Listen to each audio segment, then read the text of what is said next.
I'll make some money, but how, man? I was like, that's kind of a question an acquaintance wouldn't kind of, come up to you and approach you. So I was like, yeah, man, what is it? And he's like, have you ever heard of verbs? So my first instinct, all of our first instincts, we just go to Google and whatever the question is, we just Google it. So I Googled verb, I was like, energy drink, dude, that's not for me, I'm not selling an energy drink. And I was like, okay, cool. And he's like, no, wait, no, you don't understand, it's the concept behind it, man. And I was like, I was too, closed-minded, I was like, okay, yeah, I'm just going to continue going to school and, just working. So month goes by, I'm working at Planet Fitness, and I actually had to sign up for classes for my winter semester. And what had happened is I was signing up for classes, they're like, yeah, we'll work with that schedule, man.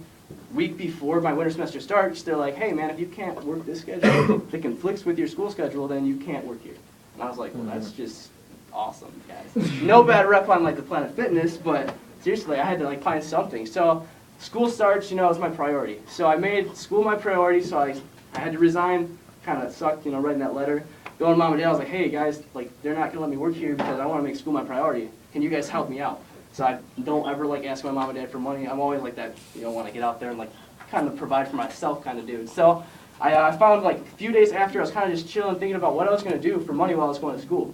And the kid, he messaged me again. I was like, dude, when you get money, if you get anything from this company, show me and I'll give my attention. So 16-year-old kid shows me a check for $600 from Vima, and I was like, dude, you have my attention, all right? So that night, I was like, dude, give me some links, started researching it, looked deep into it. I was up for 12 hours. I was pumped as heck. I was looking way deep into it. I was like, man, if this kid did it, I can do it better.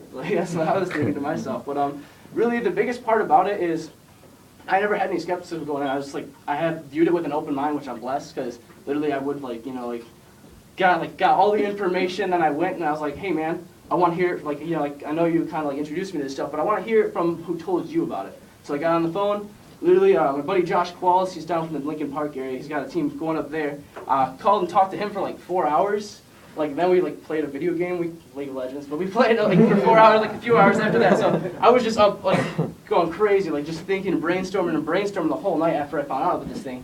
And really the biggest thing I gotta say about this is, really, with this, you guys view it with an open mind, because, we don't know what we don't know. And that's the biggest thing that hit me.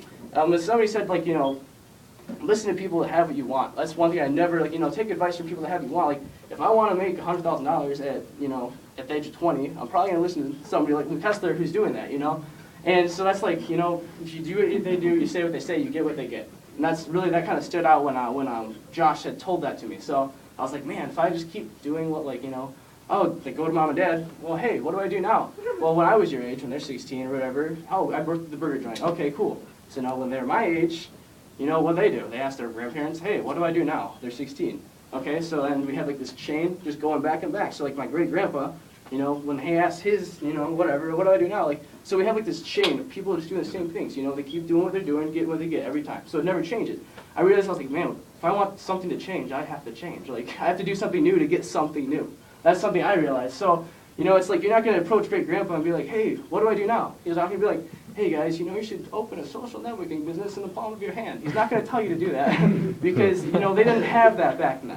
So the thing is, you guys, just do this with an open mind. I'm actually going to give my boy Ian Gubera up here. He's killing it, all right?